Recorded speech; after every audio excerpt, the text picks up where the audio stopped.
அது மாதிரி உங்களுக்கு வந்து கிட்டத்தட்ட பூஜை பண்ற லெவலுக்கு இவர் என் தெய்வம் அப்படின்னு சொல்லிட்டு உங்களுக்கு அப்படியே கும்பிட்டு எல்லாம் பண்ண கேரக்டர் யாரா இருக்காங்களா? இல்ல அப்படி எல்லாம் பண்ண மாட்டாங்க. ஏன்னா அவங்களுக்கு தெரியாதா எதை வச்சு கும்பிடணும்.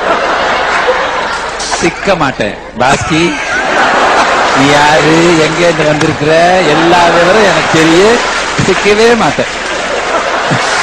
Super super. எனக்கு அதான் பிடிச்சது உங்கள்ட்ட. அந்த எது ஷாக்க காட்டவே மாட்டேன்றீங்க எப்பவுமே. அப்படியே சில நேரத்துல ஒரு சொல்லுவாங்க எல்லாரும், சில நேரத்துல அப்படியே ஃப்ரீஸ் பண்ண மாதிரி இருந்துட்டா எந்த ரியாக்ஷன் நம்மளால கண்டுபிடிக்க முடியாது.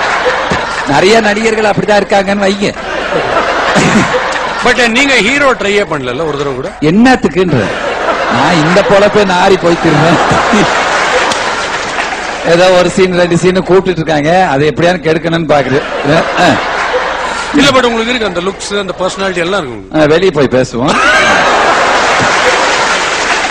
பாரதி ராஜாக்கு ஒரு அவர் கண்ணுக்கு மட்டும் இவன் ஹீரோவா எப்படி தெரியறானே தெரியாது. மதுரை மீனாட்சி அம்மன் கோயிலுக்கு வந்து போய் சாமி கும்பிட போறோம். மண்வாசனை படம். அதுக்கு முன்னாடி ஸ்கிரிப்ட் எல்லாம் முடிஞ்சிருச்சு. ஹீரோவும் செலக்ட் ஆகல, ஹீரோயினும் செலக்ட் ஆகல. ஒரு நாள் மாடியில இருக்கிற போது அப்படியே பார்க்கும் போது ஒரு சைக்கிள்ல ஒரு டைப்பிங் இன்ஸ்டிடியூட்டுக்கு போகுது ஒரு பொண்ணு.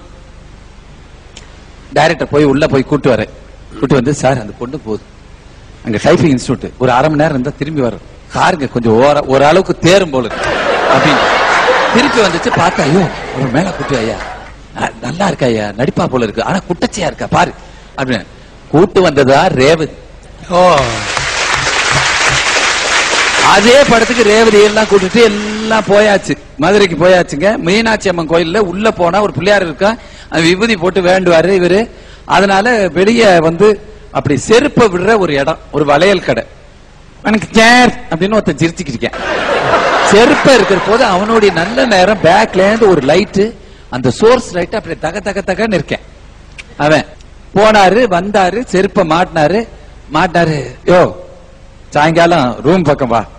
எங்க சார் தங்கி இருக்கீங்க? தமிழ்நாடு கெஸ்ட் ஹவுஸ்ல தங்கி இருக்கேன், அங்க வா அப்படின்னாரு. சார் இந்த வளையல் கடைக்கார பையனை எதுக்கு வர சொன்னீங்க? அவன் வந்து வெளியே நிக்கிறான், என்னதுக்கு கூப்பிட்டீங்க? உள்ள வர சொல்லு அப்படின்னாரு.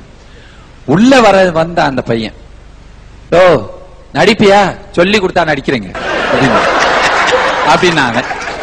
எங்க இங்க ஒரு எறும்பு போகுது பாரு அப்படின்னு குறுன்னு அப்படி பார்த்தேன். இவனுக்கு நாளைக்கு ப்ரோக்ராம் சொல்லி விடுன்றார். அவன்தான் பாண்டியன். ஒரு கார் ஆக்சிடென்ட் ஆகி நிக்குது. ஆக்சிடென்ட்னா பஞ்சர் ஆயிருச்சு. ஒரு போயஸ் கார்டன் பக்கத்துல நிக்குது. அங்க டயரை மாத்துறாங்க. நானும் டைரக்டர் அப்படி நிக்கிறோம். மறுநாள் அவுட்டோர் கிளம்பணும். எடுத்த காம்பவுண்ட்ல இப்படி பாக்குறாரு. பார்த்தா ஒரு பையன் விளையாடிட்டு இருக்கேன். யார் வெடியாது? நம்ம முத்துராமண்ண வீடு. வா உள்ள அப்படின்னு கூட்டு போறாரு. ஆள்ல முத்துராமண்ண உட்கார்ந்து வா வா வா பாரதி, அசிஸ்டன்ட் டைரக்டர் பழக்கம். வா பாரதி எப்படி இருக்க அப்படின்னு வந்தா. வணக்கம். ஒண்ணு இல்ல, வெளியே கிரிக்கெட் விளையாட்டு இருக்க அந்த பையன், என் பையன் தான் முரளி அப்படின்னாரு. அப்படியா, அவரு நடிப்பாரா அப்படின்னு கேட்டு பாருங்களேன். முரளி அப்படின்னு கூப்பிட்டாரு. அவர் பேர் முரளி. உள்ள வந்தாரு. என் படத்துல நீங்க நடிக்கிறீங்களா அப்படின்னு கேட்கிறாரு. ஒய் நாட் அப்படின்னா இன்னொரு ஹீரோ உருவாயிட்டார். ஒய் நாட் அதுல ஒரு கார்த்திக் என்கின்ற மிகப்பெரிய நடிகர் உருவாகுது.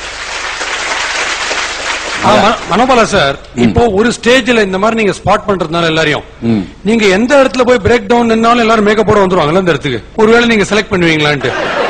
அப்ப எங்களுக்கு அந்த பேர் இருந்தது. பாரதி ராஜா கும்பலுக்கு ஐயோ புள்ள பிடிக்கிறவங்க வந்துட்டாங்க.